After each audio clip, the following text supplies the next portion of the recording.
मौत के 6 मरहले। क्या आप जानते हैं मौत के कितने मरहले होते हैं?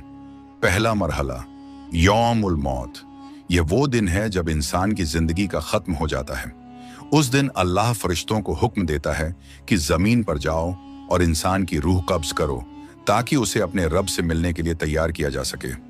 बदकिस्मती से कोई नहीं जानता कि उसका मौत का दिन कब है। इंसान को यह भी एहसास नहीं होता कि यह उसका आखिरी दिन है, लेकिन उस दिन जिस्म में तब्दीली महसूस होती है। मोमिन के दिल को सुकून और खुशी मिलती है और गुनाहगार को सीने और दिल में दबाव महसूस होता है। इस वक्त शैतान और जिन्नात फरिश्तों के उतरने को देखते हैं, लेकिन इंसान उन्हें नहीं देख सकता। कुरान कहता है, और उस दिन से डरो जिस दिन तुम अल्लाह की तरफ लौट आए जाओगे, फिर हर जान को उसके की का पूरा बदला मिलेगा।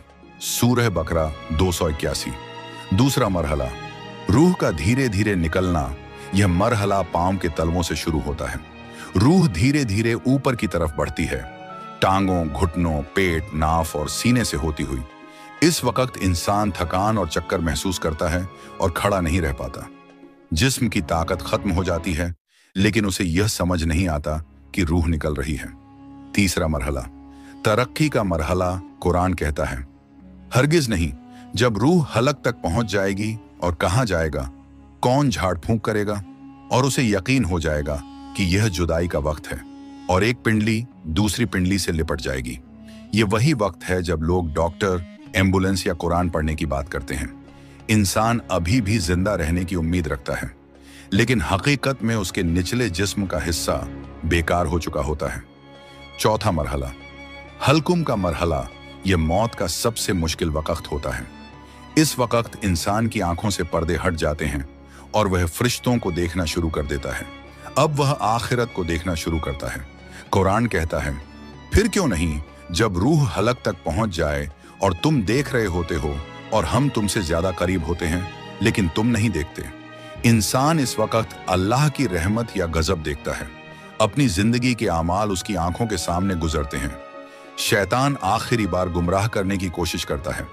कुरान कहता है, और कहो, ऐ मेरे रब, मैं शैतान के वसवसों से तेरी पनाह मांगता हूं। पांचवा मरहला मलिकुल मौत का आना। अब इंसान को साफ पता चल जाता है कि वह रहमत वालों में से है या अजाब वालों में से। कुरान कहता है, जिनकी रूहें फरिश्ते सख्ती से निकालते हैं, उनके चेहरों और पीठों पर मारते हैं। मोमिन की रूह बड़ी नरमी से निकलती है, जैसे पानी का कतरा मशक से। अल्लाह फरमाता है, ऐ इत्मीनान वाली रूह, अपने रब की तरफ लौट, वह तुझसे राजी और तू उससे राजी। मेरे बंदों में शामिल हो जा और मेरी जन्नत में दाखिल हो जा। छठा और आखिरी मरहला, अब रूह पूरी तरह जिस्म से निकल जाती है। अगर वह गुनाहगार है तो कहता है, ऐ मेरे रब, मुझे वापस भेज दे ताकि मैं नेक काम कर सकूं। लेकिन अल्लाह फरमाता है, हरगिज नहीं, यह सिर्फ एक बात है जो वह कह रहा है। उनके पीछे एक पर्दा है कयामत तक। कुरान कहता है, और मौत की सख्ती हक के साथ आ जाएगी। यही वो है जिससे तुम भागते थे। मोमिन को जन्नत की बशारत दी जाती है और गुनाहगार के लिए अजाब की धमकी। एक मुफस्सिर से पूछा गया, लोग मौत से क्यों डरते हैं? उन्होंने जवाब दिया, क्योंकि तुमने दुनिया को आबाद किया और आखिरत को बर्बाद कर दिया। दुआ, ऐ अल्लाह, हमारा आखिरी अंजाम इस्लाम पर हो। आमीन।